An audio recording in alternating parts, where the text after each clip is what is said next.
The Interceptor was directed by Matthew Riley and stars Elsa Pataki, Luce Bracey, Mayan Mehta, and Aaron Glenn, just to name a few.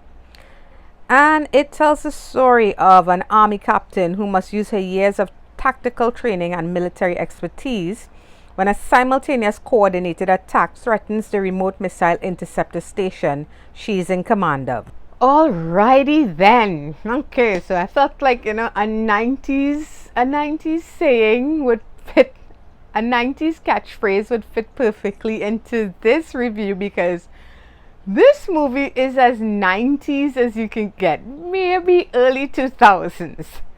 And I'm not sure if I mean that in a bad way or a good way, but I'm leaning towards bad, because The Interceptor, I think your enjoyment of this movie, it's gonna rly on a few things, did you grow up watching like action movies like Executive Decision, Under Siege, that sort of thing? You grew up on those Van Damme and Seagal and stuff like that, action movies. Maybe even if you're a little bit older, Chuck Norris, Cynthia Roxroth, that kind of thing. The story here fits really well into that timeline, especially how this movie plays, how it looks, the dialogue. It's all very old school, and depending on what you like, that's gonna be either really good or really cringe. And I found myself cringing a bit for this one. So what do we have here that's good? I would say, if you're looking for one of those really easy to digest, mindless action movies, you can't go wrong with Interceptor. It's a straightforward story. We have a hero. In this case, I guess for updated reasons, that hero is female, and she's an army captain, goes by the name JJ, played by Elsa Pataki. I don't know if I'm pronouncing her last name properly, I'm so sorry. She's the real life wife of Chris Hemsworth, and of course she's been in films like Fast and Furious 5. I can't remember the other numbers she was in. I think it was 5, 6, and maybe 8, 7 or 8. I've lost count. I've lost track. But she's the one when Letty died. She fell in love with Dom. She was a cop in Brazil, and they fell in love, and she's Dom's baby mama. And of course, she dies because Letty was brought back in. They had to get rid of one of them, so it was her. And she's also been in series like Tidelands and so forth. She's a competent actress. She knows what she's doing, and she's very believable in this role, I must say. The physical, first of all, I don't know who her trainer was, but she looks amazing. She looks like she could bench press Thor. So it works. She does work in the role. The story itself, it's as straightforward 90s action as you could get. We have a bunch of terrorists, and they've stolen nuclear missiles. I think it's like 17 or 18, maybe 15. Again, I wasn't keeping count. From a Russian base, and they're taking out the bases in America that can intercept these missiles if these nuclear missiles are shot at America. So it's a decent 90s, a la Nick Cage and Sean Connery in The Rock. It's that kind of premise going on. You have these angry terrorist types. The villain here, I think they call him Kessler. He is your cookie cutter, super alpha male type, who thinks he's unbeatable. He's planned this thing out for like 5 years, and he planned for everything, of course, except her. There's a tagline for your movie. The action sequences, they're not bad, they're not great either. I mean, the fight sequences are okay.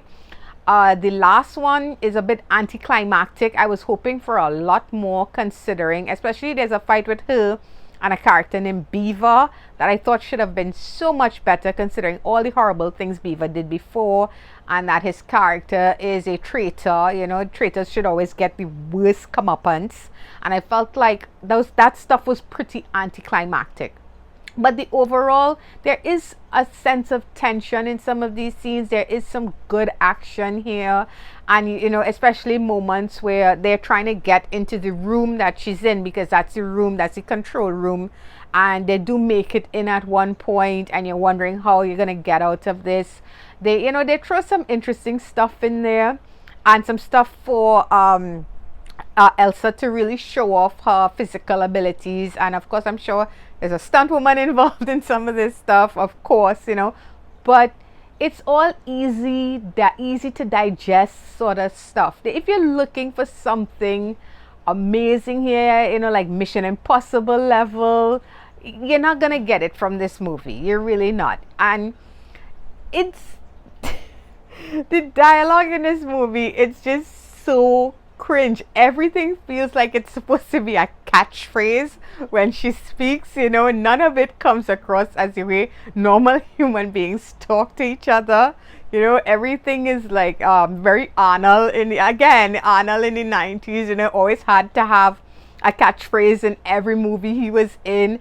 And it feels like that, you know, it does. It fits so well into like the world of the Expendables, that sort of thing. So guys, listen, if you enjoy these type of easy to digest, by the numbers, no real twists or turns type of action movies that we used to get in the early 2000s and in the 90s, hell, even the 80s, I think you can enjoy The Interceptor. I think you will enjoy it. But if you're going into this expecting something, you know, amazing, something that you haven't seen before, really cool fight choreography and that sort of thing, you know, John Wick, Bourne Identity level action, nah, not from this movie. This movie is it's not terrible, but it ain't gonna, I don't see anybody watching this more than once. I really don't. So overall, guys, and I'm trying to be nice here, I'm giving Interceptor a 5 out of 10. I don't think it's a bad movie, but the entire time I was watching it, I honestly was I was thinking this was a joke. I was thinking maybe it's supposed to be an ode to those old movies. Maybe it was deliberately shot the way it was shot, and written the way it was written as an ode to those older films. But this was actually the director. He also co-wrote the script. I think this is his film debut, and it shows. I'm sorry, but it shows. So Interceptor gets a 5 out of 10, and if you want to see it, it's out on Netflix now. There's even a cameo here by her husband, and boy, does it feel cringe to watch, but it's there. So feel free to check it out. And that's going to be it for this one, guys. So I hope you enjoyed it. And if you did, please feel free to hit that thumbs up button. It's always appreciated.